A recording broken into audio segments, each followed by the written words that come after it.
Madame, mademoiselle, monsieur, bonjour. C'est aujourd'hui le lundi 2 juin 2025. Je souhaite faire une proposition qui me semble très intéressante pour que nous progressions socialement à la fois au plan national et au plan international. Nous venons de célébrer une victoire de l'équipe de France, le Paris Saint-Germain, face à une équipe d'Italie, l'Inter Milan. Personnellement, j'ai vécu cela de façon très détachée car je ne me passionne pas pour les compétitions de football. Ce qui m'a un peu gêné, je dirais, dans cette célébration de cette victoire, c'est l'origine du financement du Paris Saint-Germain, c'est-à-dire de l'État du Qatar. Le Qatar, selon certains observateurs, me semble-t-il, ne se situe pas très bien dans le plan du respect des droits de l'homme. Et je dirais que nous, en France, nous ne sommes pas si bons que ça non plus sur certains sujets. En effet, la contrôleuse des prisons s'est exprimée très récemment de manière très alarmiste et très ferme au sujet de la surpopulation dans les prisons en France. Plus de 80 000 détenus ont été recensés très récemment. Et la contrôleuse des prisons a ajouté que la France est engagée au plan européen pour la réinsertion des prisonniers dans la société à leur sortie de prison.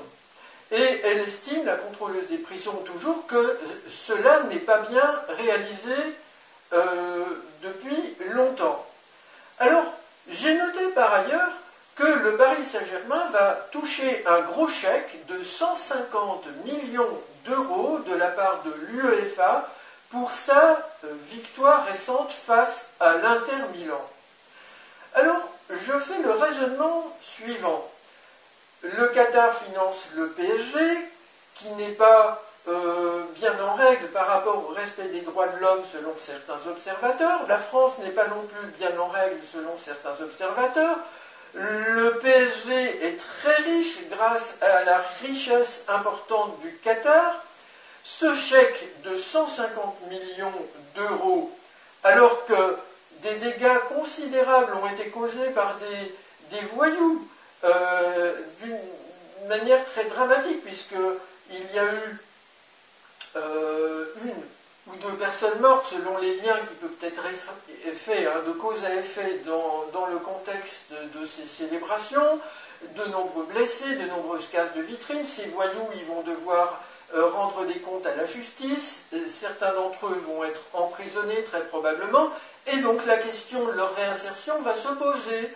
Et la contrôleuse des prisons dit elle-même que, si des personnes sortent de prison mais qu'elles ont été mal préparées pour la réinsertion, elles peuvent récidiver aussi. Je crois que c'est elle qui dit ça, en tous les cas certains le disent et le pensent, dont moi-même. Donc je propose ceci, est-ce que le Paris Saint-Germain, le club, serait d'accord de reverser une très grande partie de son chèque, sinon la totalité, au programme de réinsertion dans les prisons françaises et de dépeuplement des prisons françaises, c'est-à-dire faire en sorte d'aménager les choses pour qu'il y ait moins de monde dans les prisons françaises, plutôt que d'en profiter lui-même, alors qu'ils sont très riches.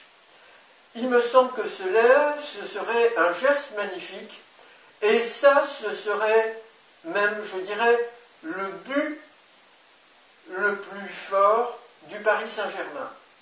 J'espère que cette idée va être entendue par certains, des politiques, par le club du Paris Saint-Germain. Madame, mademoiselle, monsieur, je vous remercie pour votre attention.